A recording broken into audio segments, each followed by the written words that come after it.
పవిత్ర 7వ భాగం. 6వ భాగంలో పవిత్ర, ఆదిత్య ఒకరినొకరు ఇష్టపడతారు. ఆదిత్య తల్లిని తీసుకురావడానికని వెళ్తాడు. తీసుకొచ్చిన వెంటనే ముహూర్తం పెట్టిస్తానని పవిత్రకు మాటిస్తాడు. కానీ యాక్సిడెంట్కి గురవుతాడు. కథ కొనసాగుతుంది. బయట ఎవరో తలుపులు మోదుతున్నారు. ఎంతో ప్రయత్నం మీద లేచింది పవిత్ర. తలుపులు తెరవాలా వద్దా, తెరిస్తే ఎలాంటి వార్త వినాలో. తెరవను. తలుపు కేసి చూస్తూ ఉండిపోయింది అలాగే. తలుపు తెరువు పవిత్ర అని ఒకసారి త్యాగి, మరొకసారి కీర్తి బతిమాలుతున్నారు. పవిత్ర చలించలేదు. చివరికి త్యాగి బలంగా తోసిన తోపుకి గడియ ఊడి తలుపులు తెరుచుకున్నాయి.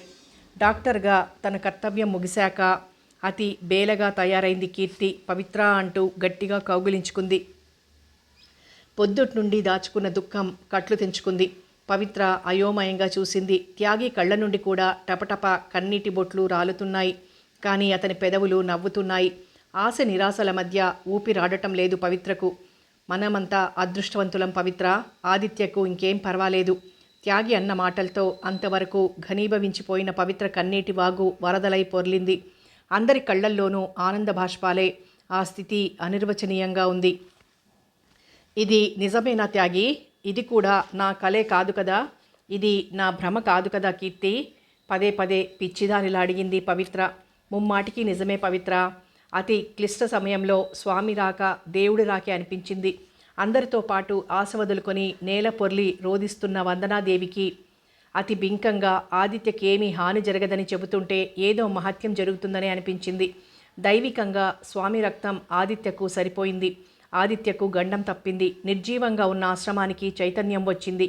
కీర్తి మాటలతో పవిత్రకు సంతోషంతో ఊపిరాడటం లేదు. ఇలా బయటికి వచ్చి చూడు, అందరి ముఖాల్లో ఆనందం చూడు, రా బయటికి రా అంటూ పొద్దుటి నుండి తన కుటీరంలో మగ్గిపోతున్న పవిత్రను చేపట్టి లాక్కొచ్చింది కీర్తి. కన్నీటితో మసకబారిపోతున్న తన విశాల నయనాలతో చుట్టూ చూసింది. హాహాకారాలతో అట్టుడికిపోయిన వాతావరణం ప్రశాంతంగా ఉంది. ఆదిత్యం చూస్తావా? మెల్లగా అడిగింది కీర్తి. ఇలాంటి స్థితిలో నా వల్ల కాదు అంటూ వెనుతిరిగిపోయింది. వారం రోజులు గడిచింది. ఆదిత్య యోగక్షేమాలు కీర్తి ద్వారానే తెలుసుకుంటోంది పవిత్ర. ఈ కుశల ప్రశ్నల రాయబారాలు పంపకపోతే నీ నామజపమే చేస్తున్నా ఆ దేవి భక్తుడికి కనువిందుగా దర్శనమివ్వరాదా తల్లి అని పరిహాసమాడింది కీర్తి. ఏదో పుణ్యకాలం కోసం నిరీక్షించి తీరా వెళ్లబోయేసరికి ఆ సాయంకాలమే ఆదిత్యను హవేలీకి తీసుకెళ్లారని తెలిసింది. ఇంకెలా చూడగలుగుతుంది? ప్రత్యేకించి వెళ్తే అంతా ఏమనుకుంటారో. ఆదిత్య తన నిర్ణయాన్ని తల్లికి చెప్పాడా లేదా? పవిత్ర ఆవేదన పడింది. ఏదో శంకలు, ఏవో అనుమానాలు పట్టి పీడిస్తున్నాయి. హవేలీలో మూగగా నిద్రపోతున్న వీణను శృతి చేయగలిగే శుభదినం ఎప్పుడొస్తుందా అని అహరహమో ఎదురుచూస్తూనే ఉంది పవిత్ర. మళ్ళీ 4 రోజులు దొర్లిపోయాయి. ఈ మధ్యలో ఎందుచేతో కీర్తి అదోలా తయారవడం గమనించింది పవిత్ర. ఎప్పుడూ ఏదో హడావిడిగా, అశాంతిగా, తీరిక లేనట్లుంటుంది. పలకరించాలంటేనే జంకు పుడుతుంది. అయినా ఒకరోజు సిగ్గు విడిచి అడగకుండా ఉండలేకపోయింది. ఆదిత్య అంటూ తన నోరు విప్పిందో లేదో ఏమీ వినకుండానే చాలా అర్జెంట్ పని మీద వెళ్తున్నాను పవిత్ర, తర్వాత మాట్లాడదాం, ఏమీ అనుకోకు అనేసి హడావిడిగా వెళ్ళిపోయింది కీర్తి. ఏం చెయ్యాలో తెలియక, ఏమీ తోచక చేతులు నలుపుకుంటూ వస్తున్న పవిత్రకు త్యాగి ఎదురుపడ్డాడు. అతని ముఖంలో కూడా ఎప్పటి చిలిపితనానికి బదులు ఏదో గంభీరత నిండుకుంది. అయినా తన ఆత్రాన్ని అణుచుకోలేకపోయింది పవిత్ర. కీర్తి త్యాగీల దగ్గర తనకేమీ రహస్యాలు లేవిక. త్యాగి, నేనొకసారి మీ హవేలీకి వద్దామనుకుంటున్నాను. ఏదో మామూలుగా అందామనుకున్న కనురెప్పలు అందంగా వాలిపోయాయి. నో, నిర్లిప్తంగా అన్నాడు త్యాగి. ఆదిత్యను చూడటానికా? తొందర ఏమిటి? అతనే రావచ్చు. చిన్నగా నవ్వనైనా నవ్వకుండా వెళ్ళిపోయాడు త్యాగి చకచక. వాళ్ళిద్దరూ వెళ్ళిన వైపు వింతగా చూస్తూ ఉండిపోయింది పవిత్ర. ఏమిటి చెప్పమా, వీళ్ళిద్దరూ ఎందుకో చాలా ముభావంగా, గంభీరంగా ఉన్నారు అనుకుంది ఆశ్చర్యంగా. ఎందుకైనా పోట్లాడుకున్నారేమో? స్వామి ఏమైనా అన్నారా? క్రమశిక్షణ తప్పిందన్న పనేదైనా త్యాగి చేశాడా? అదే కావచ్చు. పాపం త్యాగి. పోనీలే, అతనికి ఇంకెంతకాలమీ నిరీక్షణ? కీర్తి చెప్పినట్లు ఆదిత్య ఒక మార్గానికి వచ్చాక వాళ్ళ పెళ్లి జరపాలనుకుంటున్నారేమో స్వామి. ఈ మహానుభావుడేమో మార్గానికి వచ్చాడో ఎవరికి ఇంకా బాగా తెలిసినట్టు లేదు. తనలో తనే సిగ్గుపడింది పవిత్ర. తను ఎవరైనా పరికిస్తున్నారేమోనని చుట్టూ చూసింది. తూర్పు దిక్కుగా నున్న కుటీరం దగ్గరేదో సందడిగా ఉంది. అది అతిథులకిచ్చే కుటీరం శుభ్రం చేస్తున్నారు పరశురాం మరికొందరు కలిసి. పరశురాం, మనకెవరైనా అతిథులు వస్తున్నారా? దగ్గరగా వెళ్ళి కుతూహలంగా అడిగింది పవిత్ర. ఎవరో కాదక్కా, ఆదిత్యే మన అతిథి. ఏమిటి? నమ్మలేనట్లుగా చూసింది. అవును, ఆదిత్య ఇకపై ఇక్కడే ఉంటాడట, స్వామి చెప్పారట. తన పనిలో మునిగాడు పరశురాం. పవిత్రకు మెదడు పనిచేయడం మానేసింది. ఆదిత్య ఏమిటి, ఆశ్రమంలో ఉండటం ఏమిటి? ఎన్నో బోధలు చేసే స్వామి అతన్ని నేరుగా ఆశ్రమానికి ఎందుకు రప్పిస్తున్నారు? తనే కావాలనుస్తున్నాడా? ఎందుకు? ఇకపై తనను చూడకుండా ఉండలేనన్నాడుగా, అందుకేమో. మరి తల్లితో చెప్పనేలేదా? అంత గందరగోళంగా ఉంది. కీర్తిని త్యాగిని కదపాలంటే ఏదో భయంగా ఉంది. వాళ్ళిద్దరూ ఎప్పుడూ లేనంత గంభీరంగా ఉన్నారు. తన సందేహాలకు సమాధానాలు ఎవరు చెబుతారు? ఏమిటో చాలా వింతలు జరుగుతున్నాయి అనుకుంటూ చికాకుగా తన కుటీరం చేరుకుంది. మరునాడు సాయంకాలం ఆశ్రమవాసులంతా రావి చెట్టు కింద సమావేశమవుతున్నారు. ఆదిత్య వస్తున్నాడని తెలియగానే చేతిలో పని వదిలి పరిగెత్తింది పవిత్ర. ఆశ్రమం మధ్య రక్షక ఛత్రంలా వ్యాపించి ఉన్న రావి చెట్టు తిన్నె మీద స్వామి, ఆ పక్కగా ఆదిత్య కనిపించారు. ఆదిత్య కొత్తగా ఉదయిస్తున్న బాలభాస్కరుడిలా ఉన్నారు. అతనికి ప్రమాదం జరిగిన ముందు కంటే ఇప్పుడే ఎంతో నవనవలాడుతూ ఉన్నాడు. గుంపునంతటినీ పరికించి చూస్తున్న ఆదిత్య కళ్లకు పవిత్ర కనబడగానే ఆ కళ్లల్లోకి కొత్త కాంతి వచ్చింది. పవిత్ర క్షణకాలం పరిసరాలే మర్చిపోయింది. కానీ అంతలోనే ఆదిత్య ముఖంలో ఏదో సన్నని దిగులు. పవిత్ర కలవరపడింది. అందరూ కూర్చున్నారు. అందరితో పాటు ఒక వారగా తాను కూర్చుంది. స్వామి లేచారు మాట్లాడటానికి. ఆప్యాయంగానూ. స్వామి ఎప్పుడు ప్రసంగం శాంతిమంత్రంతోనే ఆరంభిస్తారు, శాంతిమంత్రంతోనే ముగిస్తారు. ఆయన గంభీరంగా శంకర భగవత్పాదుల గూర్చి ప్రసంగిస్తున్నారు. ఆనాటి వైశిష్టమేమిటో పవిత్రకు అంతుపట్టలేదు. అలాంటి మహానుభావుడు సన్యసించిన గాథ మీకు తెలుసా? ఆయన ఆది నుండి ఇహలోక బంధాలకు కట్టుబడి లేరు. ఆ మహనీయుడి సన్యాసి అయ్యి లోక కళ్యాణ కారకుడవ్వాలన్నది ఈశ్వరేచ్ఛ. కానీ తల్లి సమ్మతించలేదు. తల్లి అంగీకారం లేనిదే సన్యసించరాదు. ఇలా ఉండగా ఒకసారి అందరూ చెవులు రెక్కించుకొని కథ వింటున్నారు. తల్లిని ఒడ్డున నించోమని కొలంలో దిగాడాయన. భయంకరమైన మొసలి ఒకటి ఆయన పాదాలు పట్టుకొని విడవడం లేదు. మకరం పట్టు విడిపించుకోవడం మహాబలవంతుడైన గజరాజుకే సాధ్యం కాలేదు. మనిషి అనగా ఎంత? మృత్యువు సమీపిస్తుందాయనను. తల్లి గోడుగోడున ఏడుస్తోంది. అప్పుడు చెప్పారట, తల్లి తనను సన్యసించడానికి అనుమతిస్తే మొసలి విడిచిపెడుతుందని. సన్యాసం అంటే మరుజన్మ. మరుజన్మ ఎత్తినవాడిని మృత్యువు ఏమీ చెయ్యలేదు. తల్లి అంగీకరించింది. మృత్యు అనే మొసలి విడిచిపెట్టింది. శంకరులు సన్యాసి అయి శంకరాచార్యులై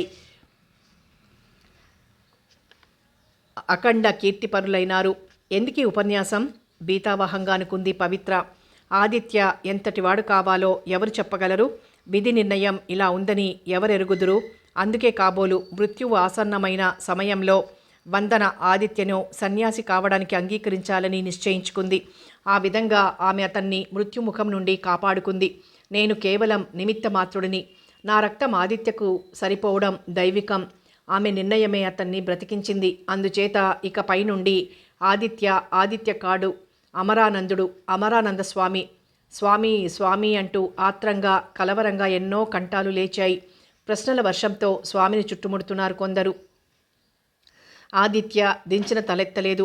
కర్ణ కఠోరమైన వార్త విని కూడా చెవులు చిల్లులు పడవేం?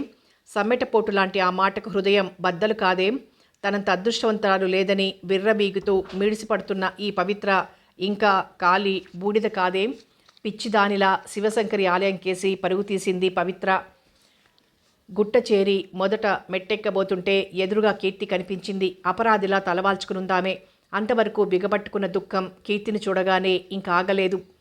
రెండు చేతుల ముఖం కప్పుకొని కూలబడిపోయింది పవిత్ర. నిన్ను క్షమించమని అడగలేను పవిత్ర. కీర్తి కంఠం రుద్ధమవుతోంది. విధి ఇంత వింత నాటకమాడుతుందని ఊహించలేకపోయాను. నీలోనూ ఆదిత్యలోనూ కలగరాని తలపులు కలగడానికి కారణమై ఆశా సౌధాలు నిర్మించుకునేలా చేశాను. నా కళ్ళ ముందే అవి కుప్పకూలిపోతుంటే ఏమీ చెయ్యలేక దిష్టిబొమ్మలా మిగిలాను. నీ హృదయ ఘోష నాకు తెలుసు పవిత్ర. నన్ను దేవుడు కూడా క్షమించడు. నా నేరానికి శిక్ష లేదు, నా పాపానికి నిష్కృతి లేదు. నన్ను ఇంకా ఇంకా శపించు పవిత్ర, శపించు అంటూ పిచ్చిగా ఏడుస్తున్న కీర్తిని చూసి ప్రతిమలా ఉండిపోయింది పవిత్ర. చిలిపితనానికి మారుపేరైన కీర్తేనా అని చూస్తోంది. ఒకప్పుడు గృహస్థు కావాలని బోధించిన స్వామి ఆదిత్యకిప్పుడు ఆశ్రమ ధర్మాలు అవి నూరిపోస్తున్నారు. మానవ సేవకు భగవంతుడు లొంగిపోతాడని చెప్పిన నోటితోనే జప తపార్చన విధానాలు శాస్త్రోక్తంగా రంగరించి నేర్పిస్తున్నారు. ఒకప్పుడు ఏ దేవి కోసమైతే ఆదిత్య అహోరాత్రులు తప్పించిపోయాడో ఆ దేవి కటాక్షం తప్పక కలుగుతుందని హామీ ఇస్తున్నారు. ఇహలోకంతో నిమిత్తం లేకుండా వీలైనంత వరకు పరబ్రహ్మాన్ని గూర్చే చర్చిస్తున్నారు. అంతా అయోమయంగా హాస్యాస్పదంగా ఉంది ఆదిత్యకు. వందనాదేవి అప్పుడప్పుడు ఆదిత్యను చూసి వెళుతుంది. ఒకప్పుడు అతి దీనంగా మొయ్యలేని శోకభారాన్ని మోస్తున్న అర్భకురాలిలా ఉండేదామె. ఇప్పుడు ఆమెలో దీనత్వం లేదు, శోకము లేదు, గంభీర సాగరంలా ఉంది. ఆ గాంభీర్యం వెనుక ఏముందో పవిత్ర కనుమాత్రం కూడా అర్థం కాలేదు. ఆశ్రమానికి వచ్చిన పవిత్ర కేసి కన్నెత్తి చూడటం లేదామె. జీవం లేని బొమ్మలా తయారైంది పవిత్ర. ఆశ్రమంలో సాయంకాలం వేళ భజన జోరుగా సాగుతోంది. ఒకప్పుడు ఎక్కడ చూసినా తానే అయి సందడిగా తిరిగే పవిత్రకిప్పుడు ఏకాంతమే శరణ్యమైంది. సంధ్య చీకట్లలో వాగు ఆమె కన్నీళ్లను దాచుకుని గుట్టుగా సాగిపోతోంది. పవిత్ర ఆ కంఠం వింటూనే ఎండిన బీడుపై అమృతం కురిసినట్లయి అప్రయత్నంగా వెనుదిరిగింది. చిరు చీకట్లలో తెల్లని దుస్తుల్లో ఆదిత్య దివి నుండి దిగివచ్చిన గంధర్వుడిలా ఉన్నాడు. ఆనందంతో మైమర్చిన పవిత్ర ముఖం క్షణకాలం కాకుండానే కమిలిపోయింది. ఆదిత్య అనబోయి ఏదో గుర్తుకొచ్చి దిగ్గున లేచి కదలబోయింది తొందరగా. ఆగు పవిత్ర. ఆదిత్య చేతిలో ఆమె ముంజేయి బంధించుకుపోయింది. లోక కళ్యాణం కోసం మనసు చంపుకొని మహానుభావుడివైపోయిన నీకు ఇక నేనెవరిని? ఆదిత్య వదులు, నువ్వు సన్యాసివి కాబోతున్నావు. సన్యాసికి ఇటువంటి సంపర్కం పనికిరాదు. బాధగా అంటూ చేయి విడిపించుకో చూసింది పవిత్ర. పవిత్ర బాధగా ఉందతని కంఠం. సన్యాసివై పునర్జన్మ నుంచి మృత్యువుని తప్పించుకున్నావు. నువ్వు మందమతివై అందని స్వర్గానికి అరులు చాచి నిరాశతో నేలకూలి మృత్యువుని కౌగిలించుకోబోతున్నారు. నీకు నాకు మధ్య అంతులేని అగాధం. నన్ను వదిలిపెట్టు ఆదిత్య. నా పిచ్చి కానీ నువ్వింకా ఆదిత్యవా? కాదు కాదు. అమరానంద స్వామి, అమరానంద వెక్కి వెక్కి ఏడ్చింది పవిత్ర. బలవన్మరణంలాగా ఈ బలవంతపు సన్యాసంతో నన్నందరూ పిచ్చివాడిని చేసేస్తుంటే ఎవరికి ఎదురాడలేక ఏం చెప్పాలో తెలియక అశాంతితో అలమంటించిపోతూ నిన్ను చూసి మాట్లాడితే కాస్త శాంతి లభిస్తుందన్న ఆశతో వచ్చాను పవిత్ర. నువ్వు నన్ను వెలివేస్తున్నావా? ఆదిత్య కంఠం లుంగలు చుట్టుకుపోతోంది. ఏమిటి బలవంతపు సన్యాసమా? ఆశ్చర్యంగా చూసింది పవిత్ర. ఆదిత్య ఏమంటున్నాడో ఏమీ బోధపట్టం లేదు.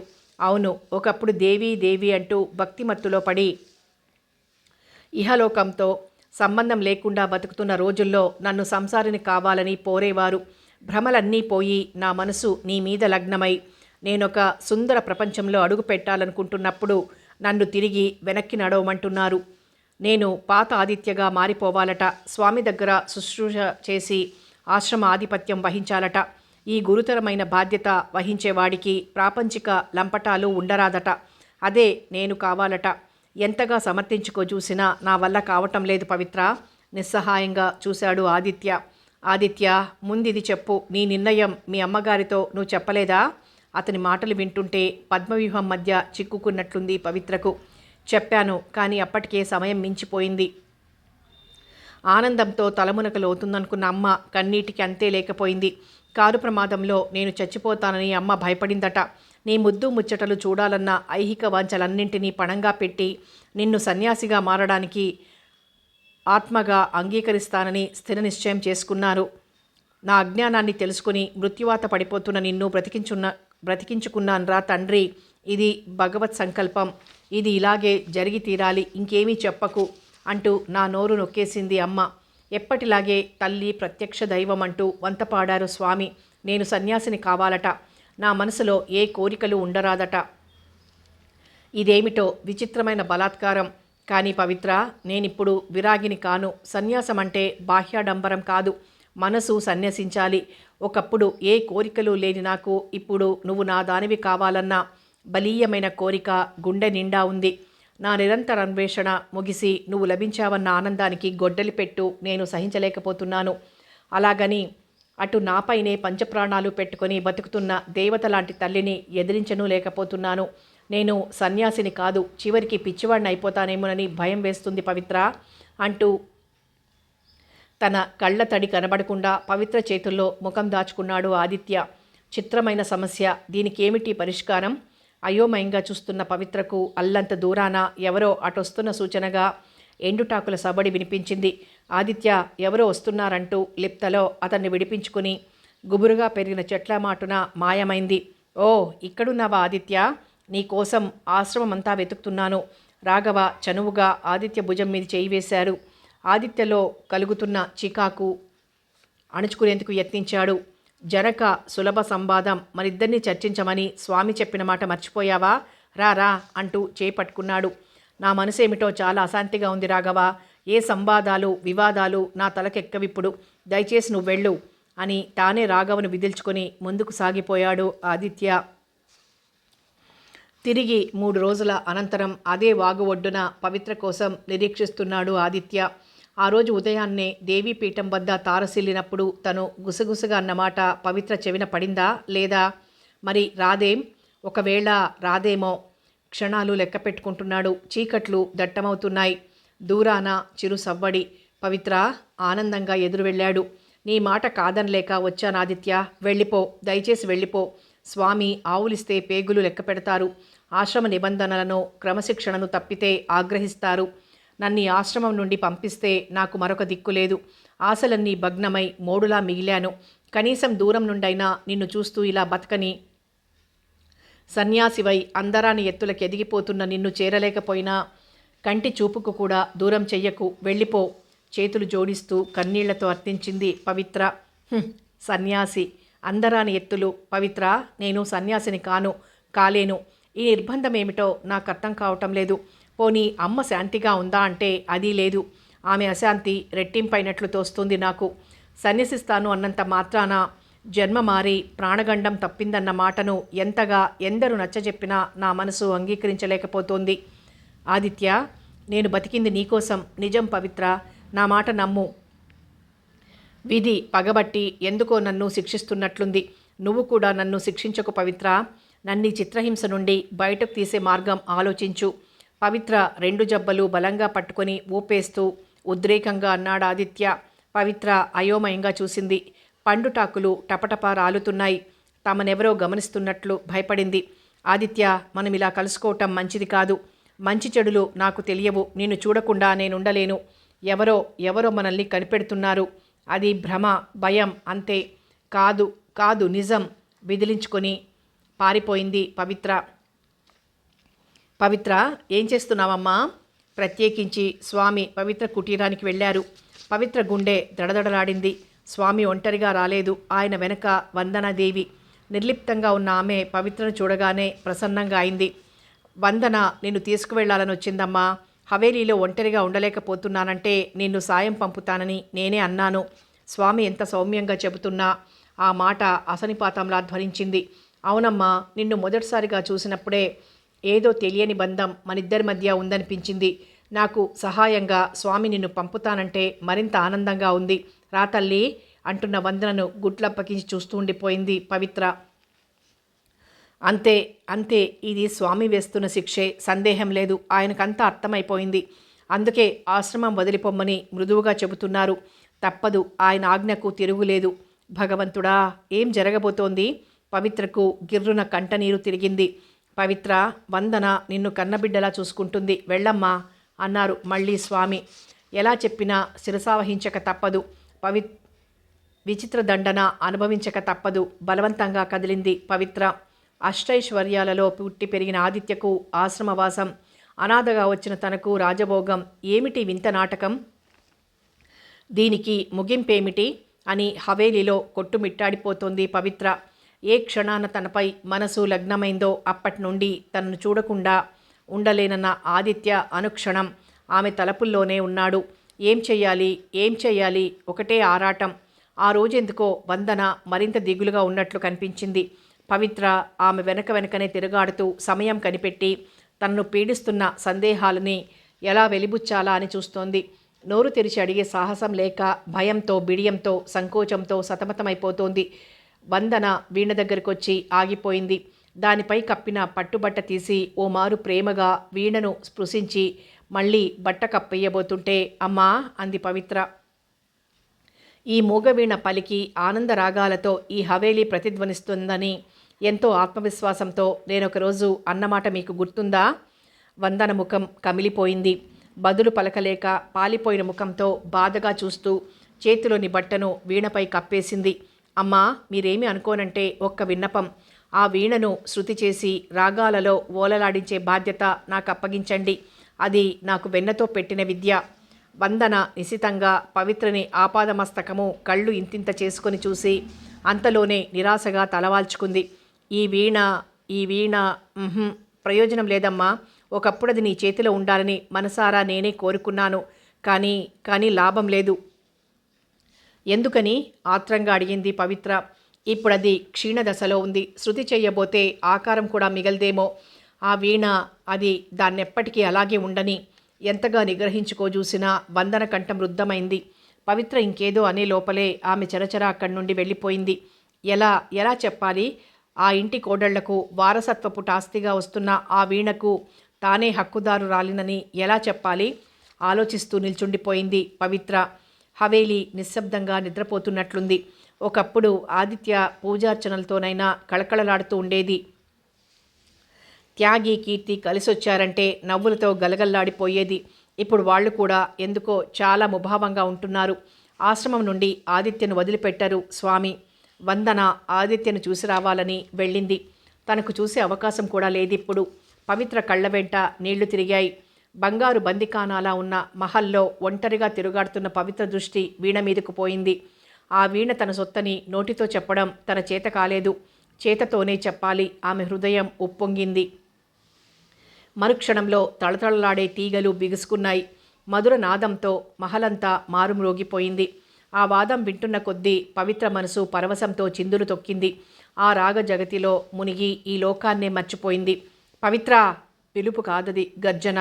తుళ్ళిపడింది పవిత్ర. ఎదురుగా వందనాదేవి. నన్నడక్కుండా ఆ వీణనెందుకు తీశావు? చర్రున లేచిన కంఠం చివరికి రుద్ధమైపోయింది. పసిదానిలా బోరున ఏడుస్తూ వెళ్ళి తన గది తలుపులు మూసుకుంది. పవిత్రకంతా అయోమయమైపోయింది. అక్కడ నిలవాలని లేదు. ఎటు వెళ్లాలో తెలియదు. దుఃఖం తన్నుకొస్తోంది. కీర్తి ఒళ్ళో పడి కరువు తీరా ఏడ్వాలనుకుంది. ఎవరి ఆజ్ఞ అనుజ్ఞ లేకుండా ఆశ్రమానికి వెళ్లే అర్హత పోగొట్టుకుంది తను. ఏమైనా సరే కీర్తిని చూడాలి. సంజ చీకటి పడే వరకు ఆగి బితుకుగా ఆశ్రమం కేసు నడిచింది. వీలైనంత వరకు ఎవరికంటా పడకుండా తప్పించుకుంటూ వాగు కళ్ళంత దూరానే ఆగిపోయింది. అక్కడ దృశ్యం చూసి మసక చీకట్లో త్యాగి అతని గుండె మీద తలపెట్టుకుని వెక్కి ఏడుస్తూ కీర్తి వెన్ను నిమురుతూ అనునయిస్తున్నాడు త్యాగి. అంతా వింతగా అనిపించింది పవిత్రకు. ఏడుపు తన ముఖాన రాసిపెట్టాడు దేవుడు. కీర్తికేం తక్కువ? ఆమెందుకు ఏడుస్తోంది? ఆతృత అణుచుకుంటూ మామిడి చెట్టు చాటున నిలిచింది పవిత్ర. లే కీర్తి, చచా ఈ బేలతనమేమిటి? కళ్ళు తుడుచుకోముందు. వృత్తిదృష్ట్యా వైద్యులు ధీమంతులై ఉండాలి. నువ్వు డాక్టర్వని మర్చిపోకు. నీ అదృష్టాలు వక్రించినా మన కర్తవ్యాన్ని విస్మరించకూడదు. అటుపైన దేవుడున్నాడు. కీర్తి కన్నింటినీ తన చేతులతో తుడుస్తున్నాడు త్యాగి. దేవుడున్నాడా త్యాగి? నిజంగా ఉన్నాడా? విధిని నమ్మితే దేవుడిని నమ్మాలి. అందుకే ఉన్నాడంటున్నాను. ఉన్నాడు కీర్తి, ఉన్నాడు. దేవుడు లేడు, దయ్యము లేదు అనే త్యాగేనా ఇలా అంటున్నాడని అతి విస్మయంగా చూస్తోంది పవిత్ర. ఏమిటి, ఇంకా ఉన్నాడని అంటున్నావా? త్యాగిని పిచ్చివాడిలా చూస్తూ దూరంగా జరిగింది కీర్తి. ఎక్కడున్నాడు త్యాగి? ఎక్కడున్నాడు? పిలు నీ దేవుడిని. ఎందుకు ఇలాంటి ఘోరం చేశావని నా కసితీరా అడగని, ఎందరో అనాథలకు నీడనిస్తున్న ఈ వంశం ఇలా క్షీణించిపోరాదని, కన్నీటి కడలిలో కాపురం చేస్తున్న తల్లి ముఖంలో ఒక్కసారైనా ఆనందలహరి చూడాలని, ఆదిత్య సంసారి కావాలని ఎంతో ఆశతో సాహసంతో పవిత్రను కూడా ఈ హోమగుండంలో కీడ్చి ఘోర అపరాధం చేస్తున్నప్పుడు ఈ దేవుడు ఎక్కడున్నాడు? అగ్నిగుండాన్ని కడుపులో పెట్టుకుని పైకి గంభీరత నటిస్తూ కొడుకును సన్యాసిగా మార్చి బ్రతికించుకున్నానని బింకంగా చెప్పుకుంటున్న అమ్మ పడుతున్న రంపపు కోతను ఆపే దేవుడేడి? ఆదిత్యే తన లోకమని అమాయకంగా అతని మీద ఆశలు పెంచుకొని అతను సన్యాసి కాబోతున్నాడని తెలిసి ఏమీ చెయ్యలేక విలపిస్తున్న పవిత్ర గుండె మంట నార్పే దేవుడు ఎక్కడున్నాడు? ఆదిత్యకు సన్యాసి కావాలని లేదు. తనకు దేవి లభ్యమైనంతగా మురిసిపోతున్న తరుణంలో తల్లి నిన్ను సన్యాసిగా మార్చి బ్రతికించుకుంటుందని నువ్వు నేను చివరికి అబద్ధమాడి ఎరగని స్వామి కూడా ఒకే అబద్ధం చెప్తున్నామే, దీనికి మనకేమిటి శిక్ష? ఈ దావానలాన్ని ఆర్పే దేవుడేడి త్యాగి ఉన్నాడది ఎలా అంటున్నావు? లేడు లేడు, ఉంటే ఇలాంటి ఘోరాన్ని సహించి ఊరుకోడు. ఉన్మాదినిలా ముణుకులపై తలకొట్టుకుని ఏడుస్తోంది కీర్తి. అబద్ధమా? ఏమిటా అబద్ధం? ఎందుకు? ఏదో రహస్యముంది, తనకు తెలియని పరమరహస్యమేదో ఉంది. ఎలా ఎలా తెలుసుకోవాలి? పవిత్ర మెదడు నిండా భయాలే. లే కీర్తి లే, అడుగో రాఘవ ఇటే వస్తున్నాడు, పోదాం పద అంటూ తాను లేచాడు త్యాగి. ఇద్దరూ చీకట్లో దూరమయ్యారు. రాఘవ వాగుదాటొస్తున్నాడు, పవిత్రకు సమీపంగా వస్తున్నాడు. ఎవరికంట పడకుండా పారిపోవాలని ప్రయత్నించలేదీసారి పవిత్ర. పవిత్ర నువ్వా ఇక్కడ? విస్మయంగా చూశాడు రాఘవ. పవిత్ర బదులు పలక్కుండా రాఘవ ముఖంలోకి నిశ్చితంగా చూస్తోంది. పవిత్ర వెళ్ళిపో, దయచేసి వెళ్ళిపో. నువ్వు ఆశ్రమానికి వచ్చావని స్వామికి తెలిస్తే ఏం శిక్ష వేస్తారు రాఘవ? నిర్లిప్తంగా నవ్వుతూ అడిగింది పవిత్ర. నేనేమీ చెప్పలేను, నువ్వు ఆనందంగా ఉండాలని మాత్రం కోరేవాడిని. నా మాట మన్నించి వెళ్ళు పవిత్ర. రాఘవ గొంతు బాధగా ఉంది. నాకిప్పుడు వేసిన శిక్ష కంటే మరణశిక్ష అయినా మేలనిపిస్తుంది. నేను దేనికి భయపడటం లేదిప్పుడు. కానీ రాఘవ, నేను ఆనందంగా ఉండాలని నిజంగా కోరుతావు కదూ? నిజంగా, భగవత్ సాక్షిగా స్థిరంగా అన్నాడు. అయితే నాకొక చిన్న ఉపకారం చేయగలవా? ఏమిటది? మాటిస్తే చెప్తాను. పవిత్ర ఏమిటది? ఏమిటో తెలియకుండా ఏమని మాటివ్వను? తడబడుతూ అన్నాడు రాఘవ. అవునులే, ఎలా ఇస్తావు? పేలవంగా అంది పవిత్ర. నీ మనసును హింసించి నిన్ను నిరాశలో ముంచిన క్రూరాత్మురాలికి ఏమని మాటిస్తావు? పవిత్ర, స్వామి సాక్షిగా చెప్తున్నాను, నన్ను నమ్ము. ఒకనాడు ఏవేవో ఆశించి నేను నిరాశ చెందిన మాట నిజమే, కానీ ఇప్పుడు నా మనసులో ఏమీ లేదు. నువ్వు అలాగే అనుకుంటే నాకు చాలా బాధగా ఉంటుంది. మరి నా కోసం చిన్న ఉపకారం చేయమని కోరితే ఇంత సందేహిస్తున్నావే? నేనేమీ కోరరాని కోరిక కోరుతానా? నా సోదరులాంటి దానివి, నిర్మలమైన మనసుతో చెప్తున్నాను. నీకేం సహాయం కావాలో చెప్పు పవిత్ర. ఏమనాలో తెలియని నిస్సహాయ స్థితిలో కూడా దృఢంగా అన్నాడు రాఘవ. చెప్తాను, తీరా చెప్పాక మాట తప్పవు కదా? స్వామి మీద ఆన కళ్ళు మూసుకుని దైవ ప్రార్థన చేస్తున్నట్లుగా స్థిరంగా పలికాడు రాఘవ. అయితే చెప్పు, ఆదిత్య సన్యాసం వెనకనున్న అసలు రహస్యమేమిటి?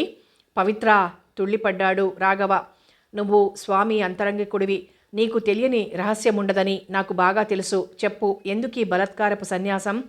పవిత్ర పవిత్ర అంటూ పిడికిళ్ళు బిగించి ఆవేశంగా తలకొట్టుకున్నాడు రాఘవ. తెలియదని అబద్ధమాడకు, స్వామి మీద ఆన అన్నమాట మర్చిపోకు. పవిత్ర కంఠం వణికింది. ఎంత వైపరీత్యం!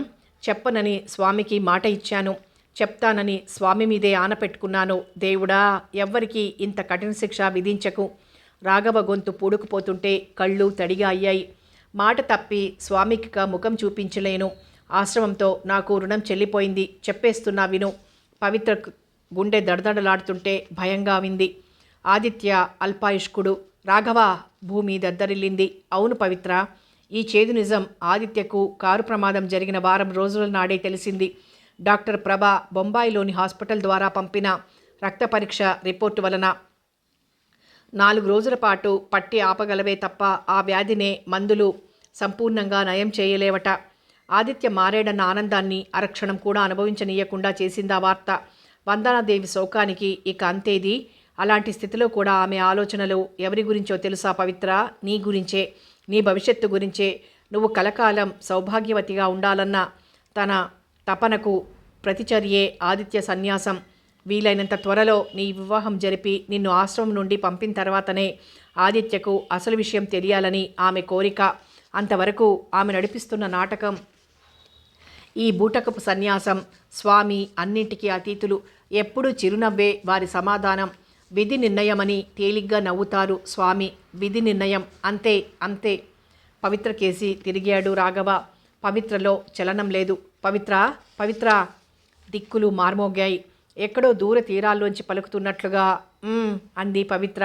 ఈ దుర్వార్తని చెవిన వేయటానికి కూడా దేవుడు నన్నే వినియోగించాడు పవిత్ర. ఇంకా ఇంకా జరగబోయే ఘోరాలను చూసే శక్తి లేదిక. వెళ్తున్నా, సెలవు. రాఘవ తపోభ్రష్టుడిలా సాగిపోయాడు. ఎలా ఎలా భరించాలి శోకాన్ని? పిడికెడు గుండెలో ఎక్కడ దాచుకోవాలి బడబానలాన్ని? ఎన్నెన్ని కలలు కాలి బూడిదయ్యాయి. ఇక ఏముంది ఈ బ్రతుకులో? ఈ యాతన, ఈ రంపపు కోత, ఈ సశరీర నరకం భరించటం తన వలన కాదు. అణువణువున ఆత్మను ఆరాధించిన ఆదిత్యకు ఆయుర్దాయమే లేకపోతే తనెందుకిక? ఈ సంక్షోభం నుండి విముక్తి ఎలా లభిస్తుంది? చాలు, ఈ జీవితం చాలు, విముక్తి కావాలి. పవిత్ర నిర్వికారంగా వాగును సమీపించింది.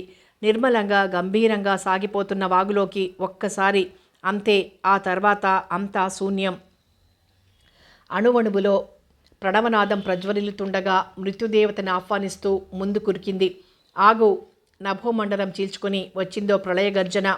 విద్యుల్లతని పెనవేసుకున్న ఆ క్షణమాత్రపు కాలం, అది మరణమా పునర్జన్మమా అనే సందిగ్ధంలో అప్పుడే పుట్టిన పసిపాపలా కళ్ళు తెరిచింది పవిత్ర. పూర్ణమిదం పూర్ణమదం పూర్ణాత్ పూర్ణముదచ్యతే. ఒకనాడు ఆ కంఠం ప్రణవానంద స్వామిది. కానీ ఇప్పుడు ఆ పూర్ణరూపం తనదే, ముమ్మాటికి తనదే. ఒకనాటి స్వామి హితోక్తులు మహామంత్రాల్లా చెవుల్లో గింగురుమంటున్నాయి. జీవితంలో ఏ ఒక్కరైనా ఆనందాన్ని ఇవ్వగలిగితే అదే ధన్యజీవనం. ఎంత పొరపాటు చేయబోయింది తను! కేవలం తను శోక విముక్తురాలు కావాలనుకుంది. ఎంత స్వార్థం! మహావృక్షంలా వ్యాపించి ఎందరినో సేద తీర్చి ప్రభావితులను చేయవలసిన తరుణంలో తనకు నిర్వికల్ప సమాధి కావాలని కోరిన వివేకానంద స్వామిని రామకృష్ణ పరమహంస ఖండించి జ్ఞానబోధ చేసిన ఘట్టం కళ్ల ముందు మెదులుతోంది. దేవిని తనలోనే చూడగలిగాడు ఆదిత్య. నమ్మిన వారిని మోసపుచ్చి అంతర్ధానమయ్యే కఠినాత్మురాలా ఆ కరుణాస్రవంతి? కాదు, ఎన్నటికీ కాదు. ఆదిత్య జీవితం 3 ఘడియల కాలమైనా సరే అతనికి ఆత్మానందాన్ని చేకూర్చే బాధ్యత తనదే. సత్యవంతుణ్ణి పునర్జీవిని చేసుకోగలిగిన మహత్శక్తి సావిత్రికి ఎలా వచ్చింది? అది ఆమెకున్న ఆత్మశాసన శక్తి కాదా? ఆ శక్తికి, ఆ దివ్య సంపదకు తాను వారసురాలు కాదా? పవిత్ర అడుగులు దృఢంగా పడుతున్నాయి. ఆమె జనన మరణాలకు అతీతమైన దేవకాంతలా వెలిగిపోతోంది. అర్ధరాత్రి అయింది. తన నిర్ణయాన్ని తెలుపుతూ క్షమార్పణలతో రాసిన ఉత్తరాన్ని వందనాదేవి పక్కనే ఉంచి నెమ్మదిగా అడుగులేసుకుంటూ హవేలీ దాటింది పవిత్ర.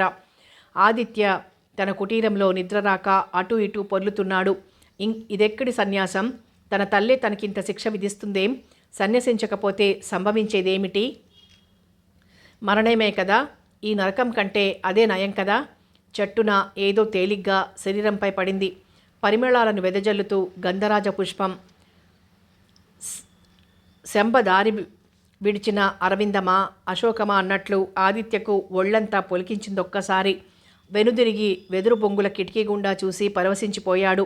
వెన్నెల్లో పాలరాతి బొమ్మలా మెరిసిపోతోంది పవిత్ర. కలువరేకుల్లాంటి కళ్ళు లజ్జతో అరమోడ్పులయ్యాయి. పవిత్రని ఆపాదమస్తకము ఇంతింత కళ్ళు చేసుకుని చూశాడు. ఒకనాడు తన పూజాగృహంలో దేవి అని భ్రమింపజేసేలా కనిపించిన అదే రూపం ఇప్పుడు నుదుట కళ్యాణ తిలకంతో, కళ్ళు మిరుమిట్లు గొలిపే సౌందర్యంతో, అంతకు మించిన ఆనందంతో మంత్రబద్ధుడిలా కుటీరం దాటి వచ్చాడు ఆదిత్య. పవిత్ర, ఇది నిజమా కళ? నిజంగా మారిన కళ. గుసగుసగా అంటూ చొరవగా ఆదిత్య చెయ్యందుకుంది పవిత్ర. మనం తొందరగా వెళ్ళాలి. ఎక్కడికి? గట్టిగా మాట్లాడకు, నాతో రా, నీకే తెలుస్తుంది. ఆదిత్య చేతినందుకునే శివశంకరి ఆలయం కేసి పరుగు తీసింది. ఆ వెన్నెలవాడలో పరిగెడుతున్న ముచ్చటైన జంటను 2 కళ్ళు గమనిస్తూనే ఉన్నాయని ఆ జంటకు తెలియదు. ఆలయం మెట్లెక్కి గర్భగుడి సమీపించారిద్దరూ. ఎగ ఊపిరి తీసుకుంటూ హాయిగా నవ్వుతోంది పవిత్ర. ఈరోజు నీలో ఏమిటి వింత మార్పు? నిన్నటి వరకు నిన్ను పీడించిన భయాలన్నీ ఏమయ్యాయి? ఏమిటి సాహసం? కన్నీటి కాసారాల్లా ఉండే ఈ కళ్ళలోకి ఈ కాంతి ఎలా వచ్చింది? ఆదిత్యకు అన్నీ సందేహాలే. మనోజ్ఞంగా నవ్వింది పవిత్ర. అజ్ఞానం నశించి జ్ఞానం తెలుసుకుంటే అంతా వెలుగే. అక్కడ భయమూ లేదు, కన్నీళ్లు ఉండవు. అంటే నీకు ప్రాణగండం తప్పిపోవాలని నిన్ను సన్యాసిగా మార్చబోయారు మీ అమ్మగారు. కానీ అంతకు మించిన మరొక ఘోరం జరిగిపోతుంటే ఏం చెయ్యాలి? ఏమిటది? భయంగా చూశాడు ఆదిత్య. మన పెళ్ళే జరగకపోతే కీర్తి, త్యాగి కూడా జీవితాంతం అవివాహితులుగానే ఉండిపోవాలని ఈ ఆలయం ముందే అనుకుంటుండగా విన్నాను. దెబ్బతిన్నట్లుగా చూశాడు ఆదిత్య. అలాగే జరిగితే దానికి కారకులెవరు? మనమే కదా. అవును, కీర్తి లేకుండా త్యాగి బ్రతకలేడు పవిత్ర. మరి కీర్తి మాత్రం? నువ్వు లేని నేను మాత్రం ఎలా ఉండగలను అంటున్నా ఈ పవిత్ర నయనాలు. ఆ కళ్ళల్లోకే తదేకంగా చూస్తూ ప్రేమావేశంతో పవిత్రను బాహుబంధంలో ఇముడ్చుకున్నాడు ఆదిత్య. కోటి వీణల వాద కోటి వీణల వాదాల మధ్య ఉక్కిరి బిక్కిరవుతున్న పవిత్ర పువ్వులా ఒదిగొదిగిపోయింది. పవిత్ర, ఈ సాహసానికి పరిణామమేదైనా సరే అనుభవిద్దాం. రాతిబొమ్మలో దేవిని చూడాలని పిచ్చిగా అనుకున్నాడు ఒకనాడు నేను. సన్యాసిగా మారితే ప్రాణాలు నిలుస్తాయని పిచ్చిగా అనుకుంది అమ్మ. నాలో ఆ నమ్మకాలు సడలిపోయాయి, భ్రమలు అంతరించాయి. నా కళ్ళతో చూడగలుగుతున్నదే నిజం. నీతో జీవితం 3 ఘడియలైనా సరే అదే నాకు స్వర్గం.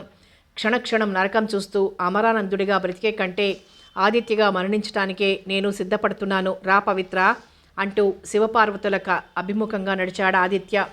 గౌరీశంకరుల గళమాలికలు పవిత్ర ఆదిత్యల కంఠాలని అలంకరించాయి. అమ్మవారి పాదాల చెంతనున్న సింధూరం పవిత్ర నొసటిదిద్దాడు ఆదిత్య. భూన బోంతరాల నుండి వచ్చే ఘంటారావం వినగలుగుతున్నారిద్దరూ.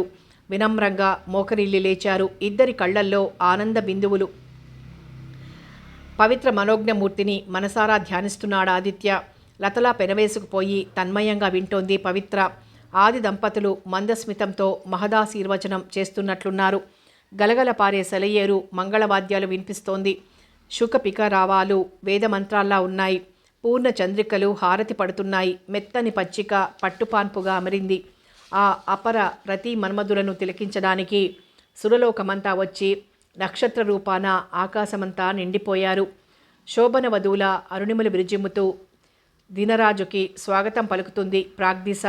ఆశ్రమమంతా ప్రణవానందం ప్రజ్వరిల్లుతోంది.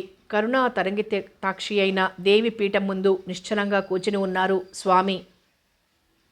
విరిగిపడిన కెందామరల అమాంతం వచ్చి ప్రణవానంద స్వామి పాదాల చెంత కూలబడింది వందన బోరున విలపిస్తూ. వందన, ఏమిటమ్మా ఇది? అతి నింపాదిగా అన్నారు స్వామి. చూడండి స్వామి, చూడండి ఘోరం. ఈ ఉత్తరం చదవండి. ఆ పిచ్చిపిల్ల పవిత్ర ఏం కోరి ఎంతటి దురదృష్టాన్ని వరించిందో చూడండి. ఎందుకింత త్యాగం? త్యాగంలో అమృతత్వం ఉందని బోధిస్తారు మీరు. ఇది అమృతమా? హాలాహలం కాదు. ఏ దురదృష్టం నుండి ఆ అమాయకురాలిని కాపాడాలని ఇంత నిప్పును గుండెలో దాచుకొని నాటకమాడుతున్నానో మీకు తెలుసు. ఇలా ఎందుకు జరగనిచ్చారు స్వామి? వందనకు దుఃఖంతో గొంతు పూడిపోతుంటే కన్నీళ్లు వరదలవుతున్నాయి. స్వామి వదనంలో చిరునవ్వు చెక్కు చెదరలేదు. వందన, అతి చల్లగా ఉందా పిలుపు.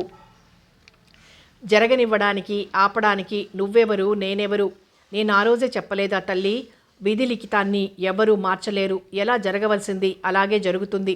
నీ సంతృప్తి కోసం ఆదిత్యకు సన్యాసమంటూ నాటకం ఆడటం జరిగిందా? చివరికి ఏమైంది? స్వామి వణికిపోతోంది వందన. సన్నగా కాలిమువ్వలు గల్లు గల్లుమన్నాయి. తల తిప్పి చూసింది. ఎదురుగా కొత్త దంపతులు. కలలు నిజమైన వేళ లేసమాత్రపు ఆనందాన్ని కూడా పొందలేకపోతున్న ఆమె భారంగా తల వంచుకుంది. దేదీప్యమానంగా వెలిగిపోతున్న పవిత్ర మాత్రం నిర్భయంగా తలెత్తింది. భవతి భిక్షాందేహి అంటున్నట్లుగా దోసిలి పట్టి ఆదిత్యతో పాటు స్వామికి మోకరిల్లింది పవిత్ర. ఆశ్చర్యం, ఆయన పండు ముదసలి స్వామిలా కనిపించటం లేదు. వారి కళ్లకు కారుణ్యం చిలికే జగన్మాత గోచరిస్తుందా పావనమూర్తిలో. దీవించండి స్వామి, దీర్ఘ సుమంగళిగా నా కోడల్ని దీవించండి స్వామి, దీనంగా ఘోషిస్తోంది వందన. ఆ మహాపురుషుడి చూపులే అంతరాళాల్లో శోధిస్తున్నట్లున్నాయి. ఆత్రంగా చూసి చూసి విరక్తిగా నవ్వుకుంది పవిత్ర. వాక్శుద్ధి గల శక్తి సంపన్నుడు కళ్ళబొల్లి దీవెనలు కురిపిస్తాడా? విధి లిఖితాన్ని చెరుపుతాడా? ఆదిత్య హృదయం విలవిల్లాడుతోంది. స్వామి చూపులు ఎటో ఉన్నాయి. చేతివేళ్లు గాలిలో ఏమేమో రాస్తున్నాయి. నొసట రాతను రాసే బ్రహ్మ సాక్షాత్కరిస్తున్నాడు ఆయనలో. దీవించండి స్వామి. వందన శోకం రెట్టింపైంది. నిశ్శబ్దం. నభోమండలానికి అభిముఖంగా గాలిలోకి లేచింది స్వామి దక్షిణహస్తం. కన్నీటితో మసగబారిన కళ్ళకాయన భస్మధూళిని వర్షించే పరమశివుడిలా గోచరిస్తున్నాడు. నిర్వికారంగా చూసింది పవిత్ర. ఆ దీవెన తనకు లభించదని తెలిసే కదా ఈ సాహసానికి పూనుకున్నది. ఇక్కడెందుకీ ఎదురుచూపు? చెక్కు చెదరని ఆత్మధృతితో దీపకళికల నిశ్చలంగా ఉందామే. స్వామి, మీరింత కఠినాత్ములా? దిక్కులు పిక్కటిల్లేలా దీనంగా రోధిస్తూ నేలకూలిపోయింది వందన. దీర్ఘ సుమంగళీ భవ, దీర్ఘాయుష్మాన్ భవ. ఆకాశం బీటలు వారి అమృత జలం కుండపోతగా కురుస్తున్నట్లుంది. స్వామి 2 చేతులు పవిత్ర ఆదిత్యల మస్తకాలపై. స్థితికారుడైన శ్రీ మహావిష్ణువు స్వయంగా మండలానికి దిగినట్లున్నాడు. వారి ముగ్గురు శరీరాల్లో విద్యుత్ ప్రవాహం. ఎవరికీ ఆనందంతో ఊపిరాడటం లేదు. ప్రళయాంధకార నరకద్వారాలు మూతబడి స్వర్గ కవాటాలు తెరుచుకున్నాయి. కోటి సూర్యుల వెలుగు ఆశీస్సులందించిన అనంత శక్తి తిరిగి ఎప్పటిలా చిరునవ్వులు చిందించే స్వామిగా స్వప్నమా నిజమా అని సందేహానికి గురిచేస్తూ యథాప్రకారం ఎదురుగా ప్రత్యక్షం. ఆనంద పారవస్యం నుండి ఎప్పటికో తేరుకుంది వందన. ఇదెలా సాధ్యం స్వామి? ఇదెలా సాధ్యం? మీరు నిజంగానే దీవించారే? మళ్ళీ స్వామి చిరునవ్వే సమాధానం. ఇంకెక్కడి మృత్యువు, ఇంకెక్కడి శోకం. ఓంకార నాదంతో పాటు పరిమళంలా ఆశ్రమమంతా అల్లుకుపోయింది వార్త. ఆనందోత్సాహాలతో ఆశ్రమవాసులంతా పండగ చేసుకుంటున్నారు. ఇంతకంటే మంచి తరుణం ఏముంది? త్యాగికి క్రమశిక్షణ అలవడాలంటే కీర్తికే అప్పగించాలి అంటూ అతి క్లుప్తంగా కీర్తి త్యాగిల వివాహం జరిపించారు స్వామి.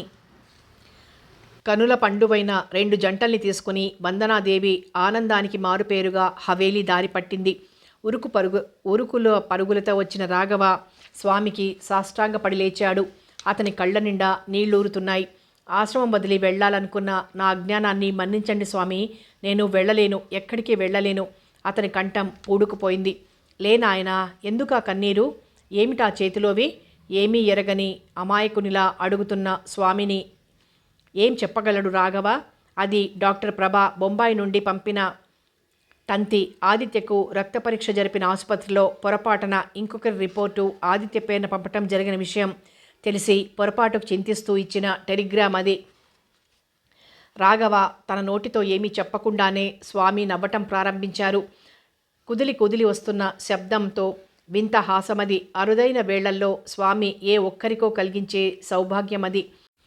తన జన్మజన్మల అదృష్టం వలన అది గాంచిన రాఘవ పులకించిపోయాడు. సమాప్తం. పవిత్ర నవల సమాప్తం. మరో మంచి నవలతో మళ్ళీ కలుసుకుందాం.